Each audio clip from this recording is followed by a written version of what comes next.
frequencies, no vibrations. Sending love, unity, peace, synchronicity, affinity to the world, to everybody who's tuned into Well-Versed and Reserved, tuned into Well-Versed TV. And today is November 2nd, Day of the Dead. If I'm not mistaken, it's the day for all dead souls. For November 1st is typically the Day of the Dead for all past children. So if I'm not mistaken, today is the day for all, Day of the Dead for all lost souls. Souls that we have lost in this world, conscious and unconscious. Now, on the episode today of Well-Versed and Reserved, we will talk on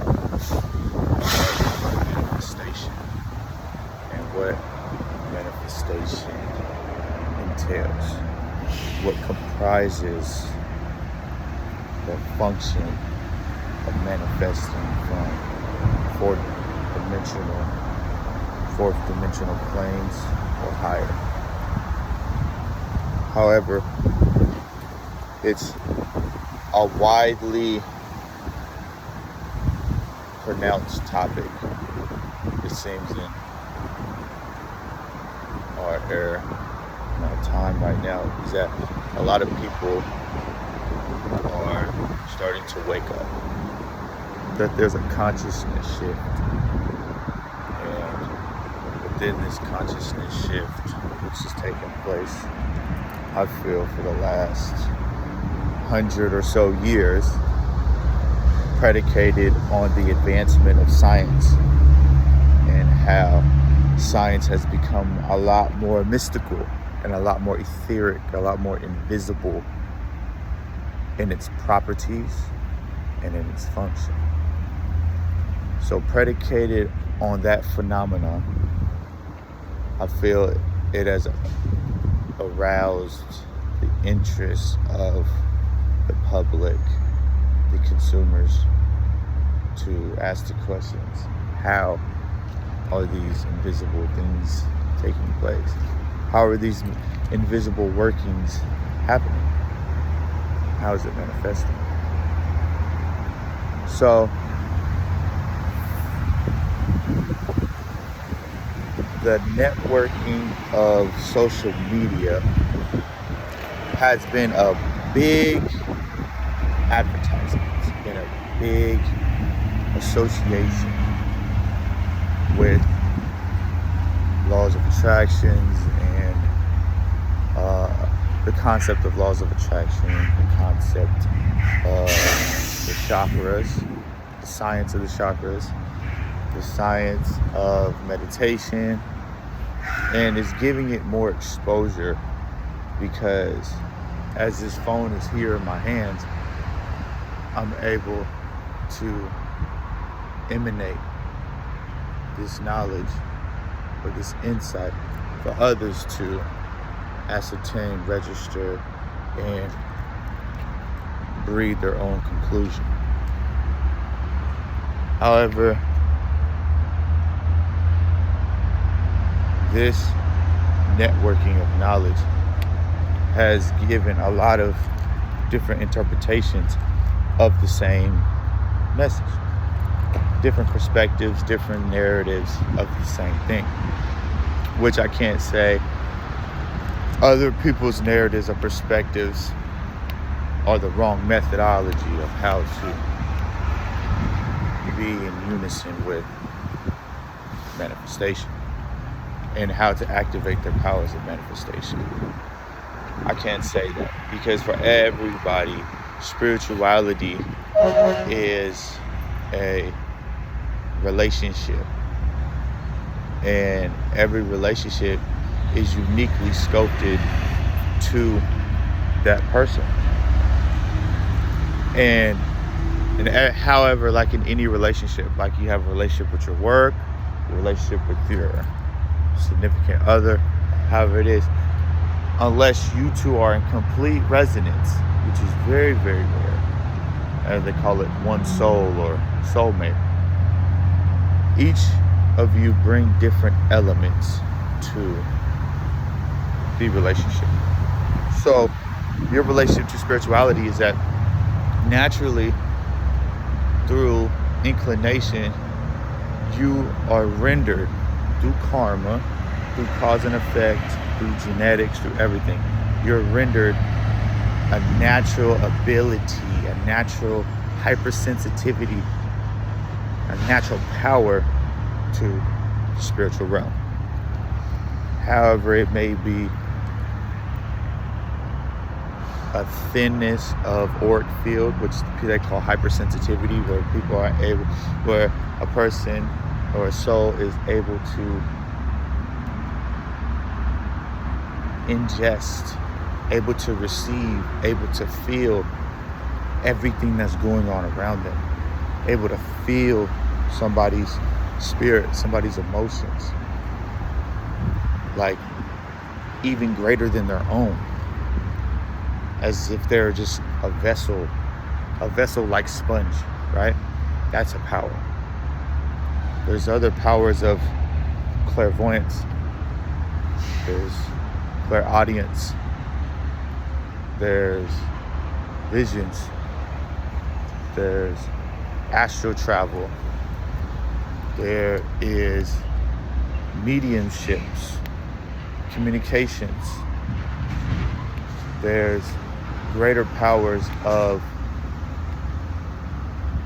being facilitators of elements, being a shaman-like facilitator,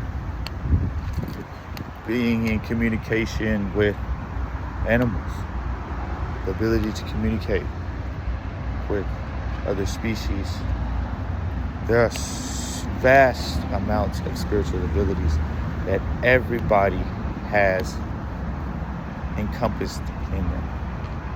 However, we aren't always gifted with the more. Therefore, the abilities that we naturally do have and that we can utilize are vital to bring to the relationship with spirit. And we've gone over what spirit is and soul and spirituality, and that the definitions of that, and how spirit is energy and it's the essence of life, the eternal, the immeasurable, the all pervasive fabric and power of life, the spark. And it has a lot of functions, like a wavelength. Different wavelengths have functions. So our connection to this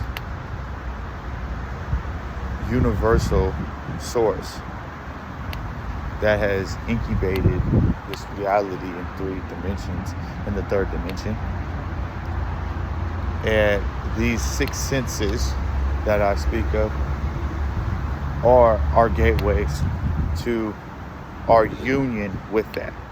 And as we become more conscious of our powers and more conscious of what this current of life is giving us, then we become more activated, in lack of better words. We become more empowered. We become more inclined. And the more inclined that you become, the more conscious you become of your own power, has now given you the means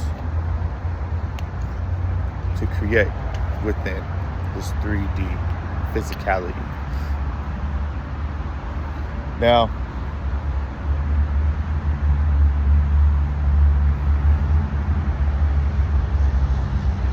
Manifestation for Dummies in reference to the book, is widely taught of visualization and sensationalism, that you have to visualize, activate your imagination, activate your mind, see yourself receiving whatever it is. Whether it's a car, see yourself in the car. How fast is the car going? Can you see it? Can you feel it? What does it feel like when you buy it? What does it feel like when you're test driving it? What does it feel like? Giving your mind this panoramic snips of the manifestation process. So when the manifestation does happen, there's a deja vu like phenomena which occurs because you once thought of this, you once believed this. So, which is completely accurate. The power of the mind, the power of visualization through your Ajna chakra, through your third eye chakra, is very, very imperative to harnessing your art of manifestation. Now, there is a word in Arabic called zahir. And zahir means a madness, an obsession that is love-like. That it's an obsessive feeling, an obsessive catharsis, an obsessive emotional attachment to something that will bring you madness. That you'll love something, that you'll attach to something so roughly, so intensely, that it will drive you insane. Now, morally, philosophically speaking, some people will consider that like extremists, religious extremists. Religious people who will do anything for the sake of their God, if it means killing thousands of people. Or an extreme husband who loves his wife so much that he doesn't love her enough to let her go and grow as a person, or hurt her and her family because he feels he's so obsessively in love, in an emotional attachment, that he can't go on without. So within that zahir, that could be placed on a manifestation. That could be placed on a desire. It could be placed on a yearning that one has. And I feel there are extremes and dimensions to how obsessive one can be and how people activate their zahir. And in relativity to manifestation, one has to let the obsession go. Relinquish it from its bearing on your desire. Now, actively, we are desiring 24/7. Actively, desire is a mere subconscious function. So,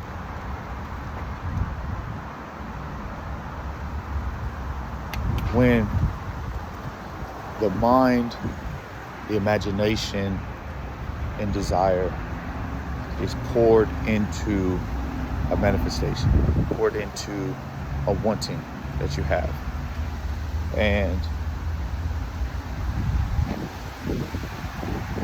you don't know when to turn off that wanting, then the manifestation becomes corrupted.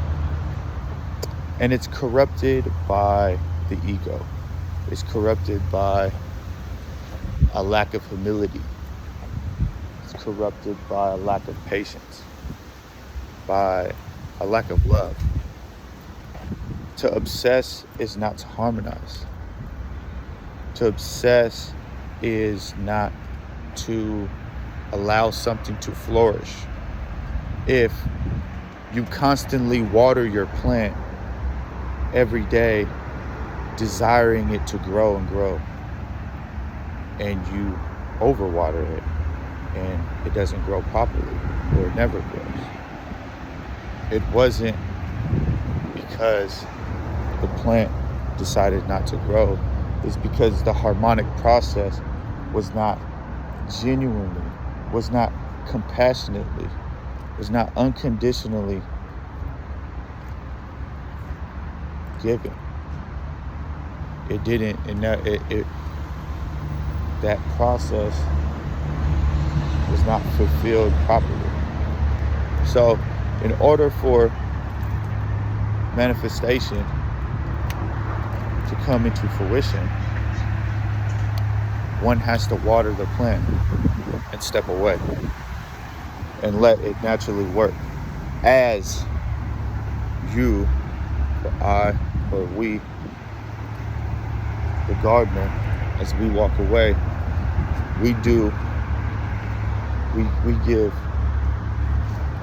the discipline and the pain that's required for us to grow as a person, for us to help this plant grow, but beyond it, whether it's going to another gardening class, whether it's planting another garden, whether it's going and helping another person, whether it's going and loving and caring for a family member, whether it is something to help that person find peace, because that peace in separation is what will help it flourish.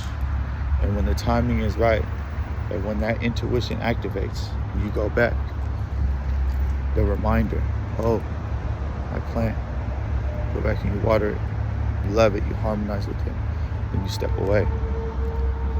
The same principles apply to manifestation, because that piece has now become an unconscious activation. It is an unconscious mechanism that is happening.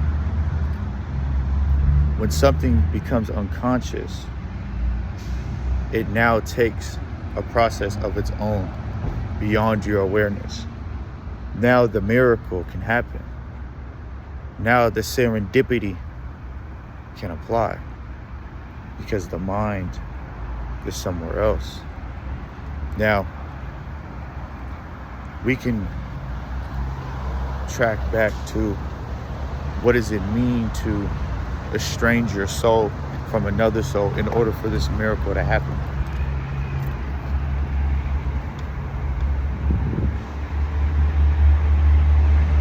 I have conveyed multiple times that we are all of one soul. We all come from one soul. We all come from one source of energy, one creative force.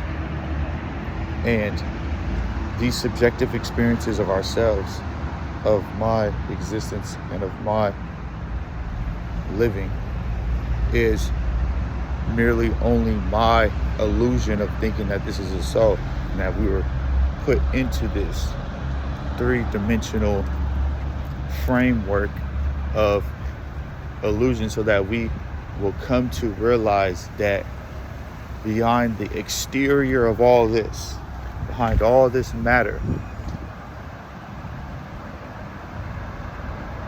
there is intrinsically light and intrinsic energy. And this intrinsic light and this intrinsic energy is within us all, and that it all comes from a primary source. And that all of this exterior is but a mere facade. because the facade is very much real, but it causes a separation between ourselves and others. So, free will, our power of choice, our liberty of choice, is a double consciousness, because we could choose to either think that we're uniquely separated and that no, he's not like me, and that no, that these functions and these energies and these powers that is comprised of all this matter is not me, or is not a part of him, and it's not a part of me, and that all of this is baloney, and this sounds lunatic, and all these skepticisms. Now we can have that, but the person who believes that and lives within that mind state is living in a state of division, and their mind and their awareness isn't truly in harmony, truly consciously in harmony with all. Even though our bodies are organically given the inclination to attach and to be harmonic and to have that oneness with something. So even though this person consciously thinks this, their body still subconsciously does these things. Now, free will being this double consciousness of the person who believes they're different and that nothing is the same. So the choice of believing that. And also there's a choice on the opposite end of the spectrum that we are all the same, regardless of shape, size, subjectivity, experience. We are all of the same soul. Now, that in itself shows that within 3D, as humans, with its power of mind, we have a duality that we must voyage through. We have to jump, we gotta crawl, we gotta fight all these opposers of division. And this division has a division within itself, because for us to be connected to the miracle, for us to be connected to the spontaneous, we must become unconscious. We must find peace within our subjectively individual vessels, as the all does its diligence, as the all does its blessing. For something to be miraculous has to come from nothing. No awareness. So the body itself is miraculous. Me speaking itself is miraculous.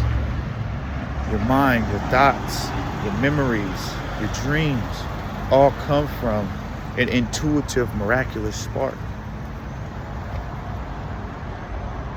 We are subjected to serendipity every day. And our relationship to serendipity is our spiritual inclination. Therefore, when we emanate our desire of what we want to manifest, and we truly believe it. We use our power of our intention. We use the power of our harmony. We use the power of our faith. We use the power of our belief. We use the power of our imagination. We use all these mind faculties.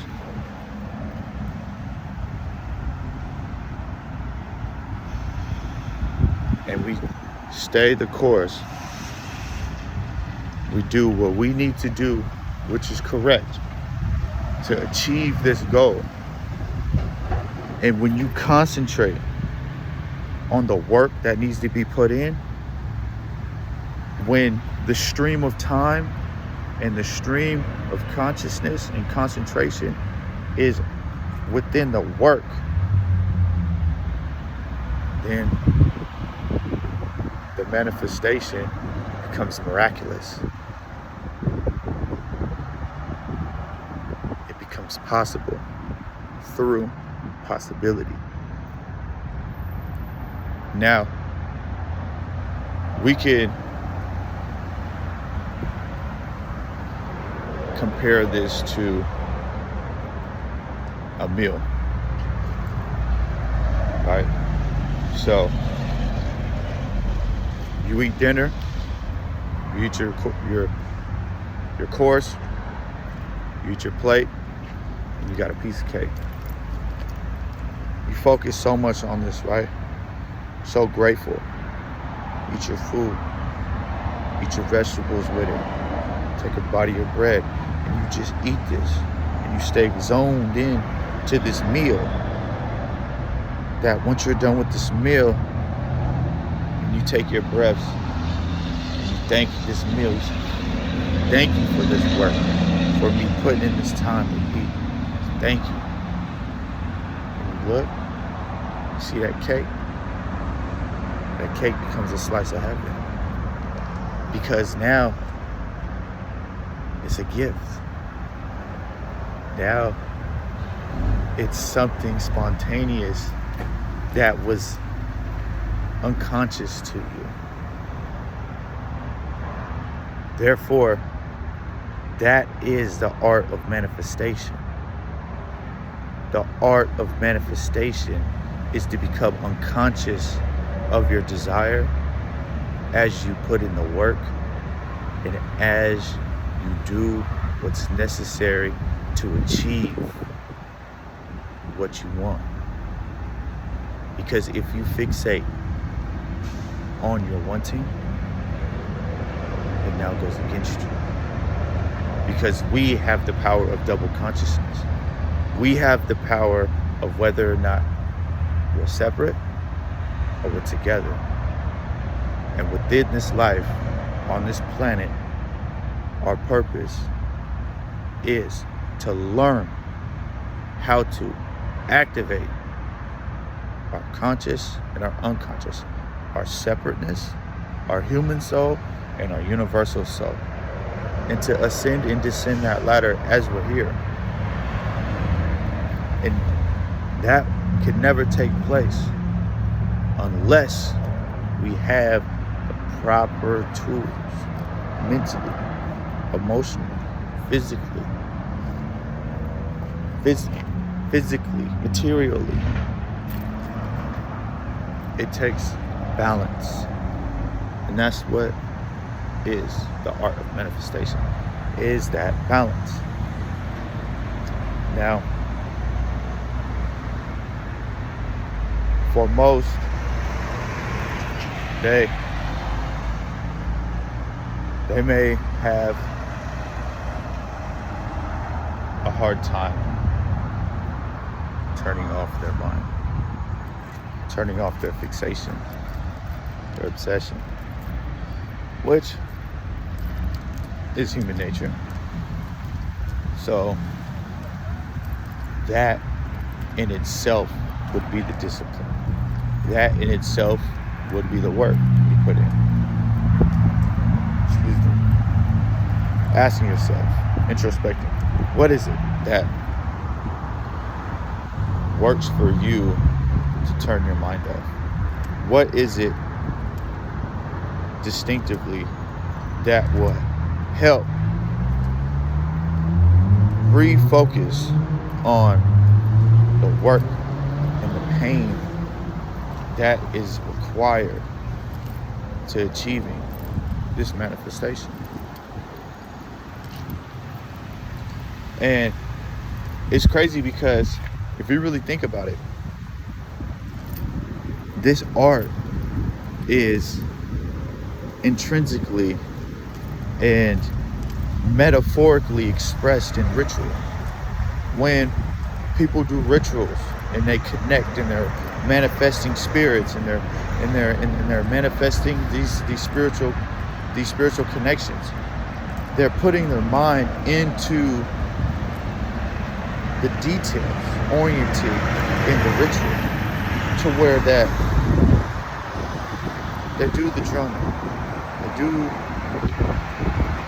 the hand gestures, they do the wands, they do all these things because it's now turning your soul. It's reconnecting your soul to a whole other perspective. It's shifting energy, it's shifting awareness to where that now we're conscious of this, and this is unconsciously, miraculously happening. Now, we can also find the affinity in quantum physics, is the dual particle phenomena, that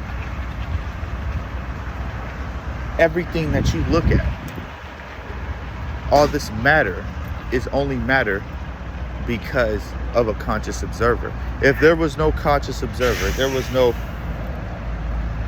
physical observer of this physicality, then everything would be pure energy, because mass is what compresses the atoms together to create material. So just off that concept, right? So based on that concept alone, if we look away from our own manifestation and allow it to be pure energy, then we're allowing it to take its spiritual course. Because everything in this world, everything in this physical world happened as energy first. Everything, the core of its existence, happened from energetic principle, energetic genesis. That is the beginning.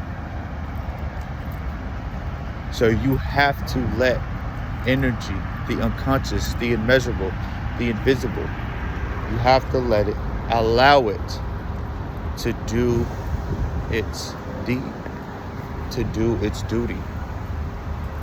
Have to estrange consciousness. As beings, as humans, this is a human principle. I've had so many experiences where things happen unconsciously to me, within dreams, within physical reality. I think the craziest experience that I had was just when I was in prison. This is actually how I came up with this concept, is by experiencing this. I had a cellie, and we were tattooing, and we just got done tattooing, and I grabbed his barrel and his pen, or his barrel, which is made out of a pen cap, and needles made out of guitar string. So I'm washing it out, right? We're talking, we're sober, we're just chilling. It's probably close to midnight. So I'm washing his barrel at the sink. So, and his needle. So next to the sink is a little shelf, and he's on the top bunk, which is less than 3 feet away, right? So as we're talking, I consciously put that barrel on that shelf. put that barrel on the shelf. He watched it. We both watch each other. We're talking, right? We're so, like, me and him had like a very strong harmony though. Like we always had this excitement. Like everything was just like blissful because like we captured the moment all the time, and we were like heavily into our esoterics. At the time, I was studying The Golden Dawn by Israel Regardie, and I was learning about all these things, spirits and conjuring, the triangle and circle of manifestation. I'm learning about all this, right? So the cell we had already had a high vibratory frequency in it due to this enlightenment that we were constantly sharing with each other. And that's what sparked our connection. So as we're talking, right, I walk away and I go grab one of the spray bottles that's by the door. I go grab a spray bottle, and then I go back to the shelf, and the barrel of needles gone. I'm like, hey bro, where'd the needle go? I say, hey bro, you put it right there. I'm like, that's strange. So I'm looking everywhere. I look on the table, and the cell is cleared out because I moved everything and like put everything just in like tight spaces where the whole cell's clean because I disinfected and everything. So it's visible. It's visibly shown that there's nothing. Go look at the table. There's nothing. Go look at the shelf. There's nothing. Okay, I'll go look at my bed. I could have put on my bed. No. Look in my pocket. No. He's on the top bunk the whole time. He doesn't have it. So I'm like, bro, this is strange. So he jumps down. He's looking around. Bro, looking around. I'm like, bro, what the hell? So we both go by the sink, right? And so we look up. I have a feeling, like my intuition telling me to look behind me. I look, and there it is. Barrel of the needle. Sitting right there on the desk.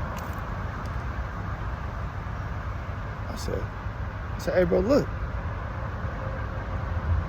He was shell-shocked, moonstruck. What? How did that happen? Bro, stop playing when you moved it. I swear to God, bro, I didn't touch that thing. I don't know how that moved. Where did it go? It like vanished and then came back. What the fuck, right?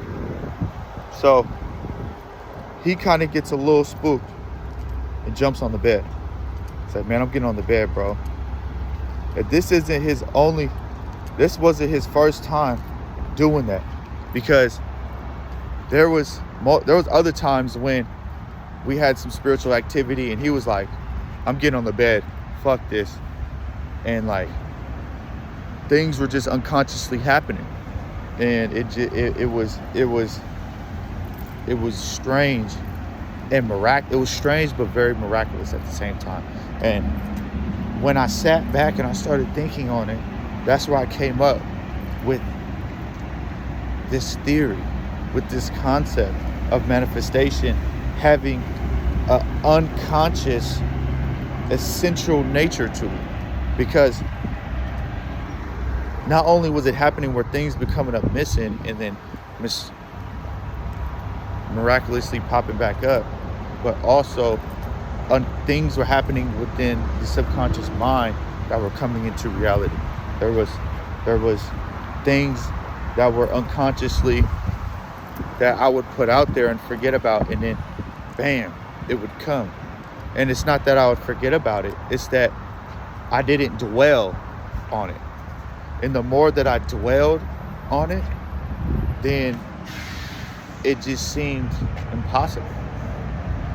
So the art of manifestation is letting your desire become unconscious and not dwelling on it, and letting possibility, pretty much surrendering to possibility, so that what you want, what you visualize, what you felt can energetically take shape.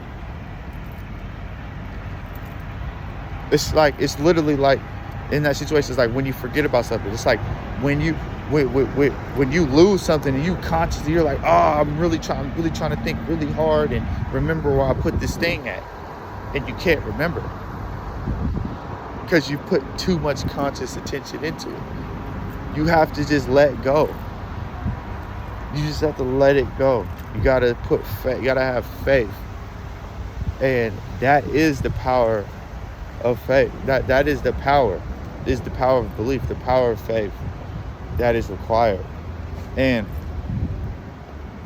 I also was just talking about this like recently, is that every word is a depiction of time, is a depiction of change.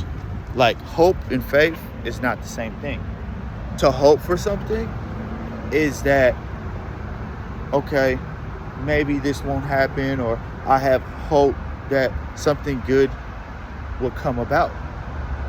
So when someone has that, it's like a precursor to something. But when someone has faith, it's that when that hope has been proven wrong.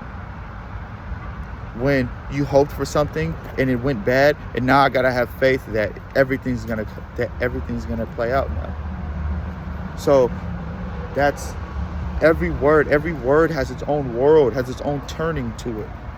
So when we speak and when we think, some of these things, some people experience this and have no words to it because maybe the proper words haven't been implemented. And that is a great responsibility to manifestation, is using the proper language, using the proper sensation, using the proper awareness. And I myself have difficulty turning my mind off with certain things. And I myself have had success turning my mind off with certain things and achieving what I want manifested. So that is the art of manifestation. That's the beauty of it. It's a balance. Just like the artist, just enough red, just enough blue, just enough swirl, just enough swipe, just enough dots. It's just enough consciousness and unconsciousness. It's just enough faith that has to be given. It's just enough longing that has to be given.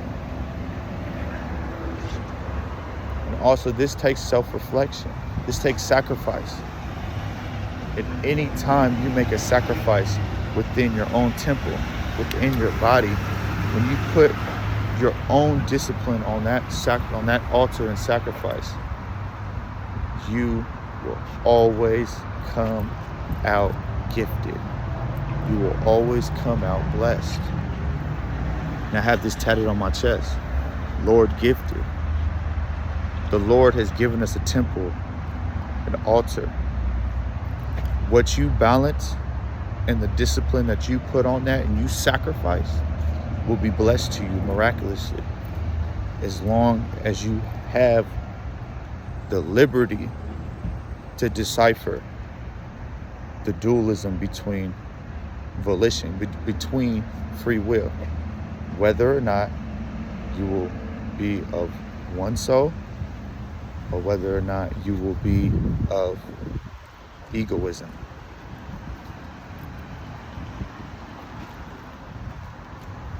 That's the balance.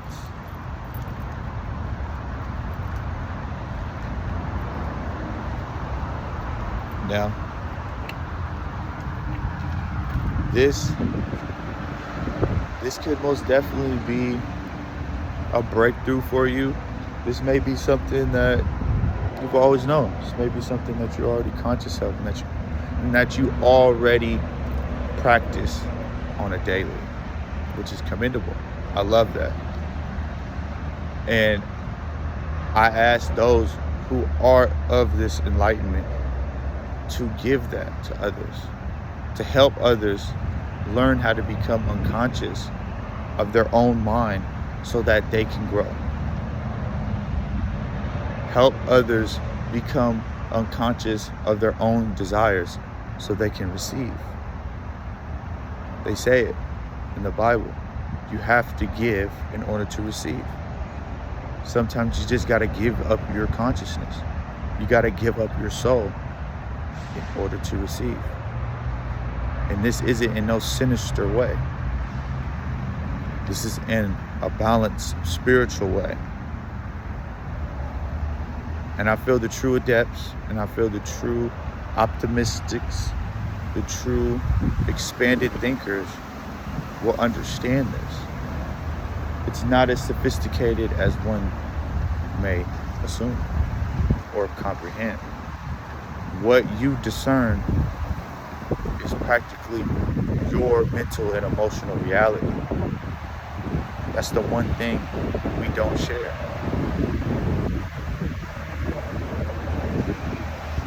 If the mental and emotional reality is one thing we don't share because of choice. So if we did decide to mentally and emotionally have the same state of consciousness, would we be of one soul?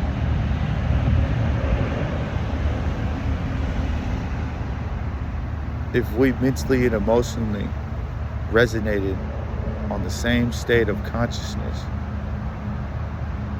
wouldn't miracles and blessings come daily? Wouldn't what we needed come from nothing?